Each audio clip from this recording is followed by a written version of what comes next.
So how are Americans celebrating this day when our political world is so divided, some would say? Joining us now to discuss this is Doug Wead, presidential historian and former advisor to President George H.W. Bush, and author of this book, Inside Trump's White House. We're pleased to have Craig Shirley joining us.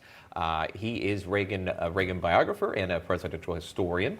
And our Monday panelists are back: Joe DeGenova, former United States Attorney for Washington, D.C., and Victoria Tunsing, former Chief Counsel, Senate Intelligence. Good to see all of you here. What a day to spend together. There's a lot to be learned. There's a lot to celebrate. Doug Wead, your thoughts on that? Well, yes, we owe a lot. They took the first steps towards liberty. Now, they're very flawed individuals, and I could tell you stories about all of them, starting with Washington. But I think the way we treat our presidents says more about us than it does about the presidents. We enshrine them in marble. I mean, there would be no discussion today on social justice if it weren't for Martin Luther King. And Martin Luther King wouldn't have happened if it hadn't been for Abraham Lincoln. And Lincoln wouldn't have happened if it hadn't been for George Washington. So however flawed they may be, they took the first precious steps towards freedom. They're human beings. And They're free flawed. speech. Joe, I'll go to you next. We talk about President's Day, and it's hard to believe we just got done with an impeachment and an acquittal over the weekend, and now we move right into President's Day. How do you read that? Well, February 22nd, which is George Washington's birthday, is my birthday. And so I have traditionally been thrilled with February 22nd and George Washington. But I'm even more thrilled with George Washington now because so many Democrats, leftists, and nutsos hate him. And they hate him because they are ignorant. George Washington is a towering figure in American history and American politics and American governance. A general, a brilliant man, somebody who didn't want to be president, who didn't want a second term. He is an amazing figure in American history.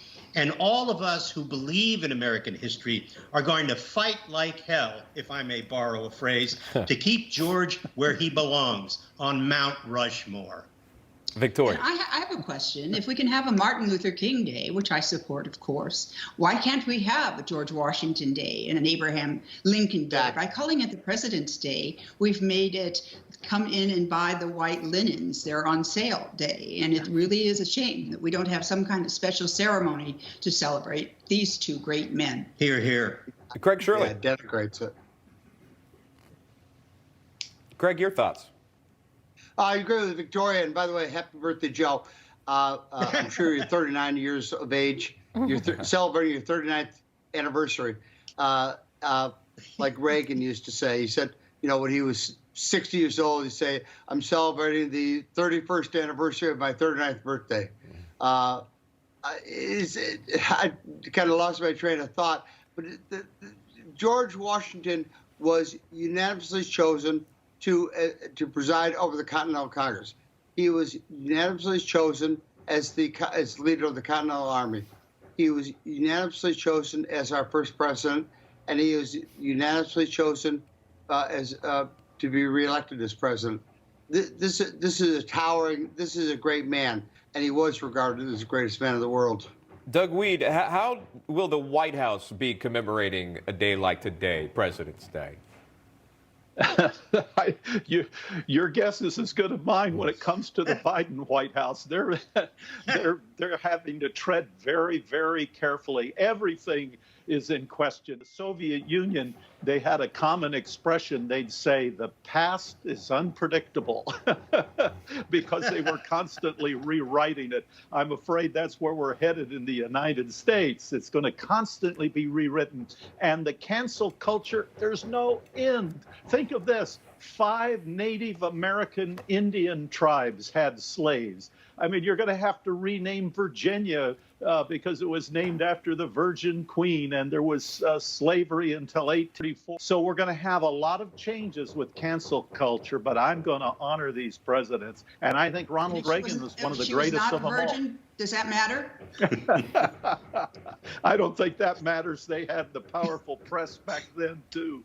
I'll leave it right there. My friends are calling me all the time and writing me and saying, "You've disappeared from television. We can't find you. We don't see you anymore." This is the only way we've figured out how to beat the censors. If you subscribe to this channel, hit the subscribe button and then hit the bell, you'll get notification when I'm on TV. Otherwise, you won't get my Instagrams, my messages on Facebook. It's censorship. So I want to hear from you. I want you to be able to hear from me.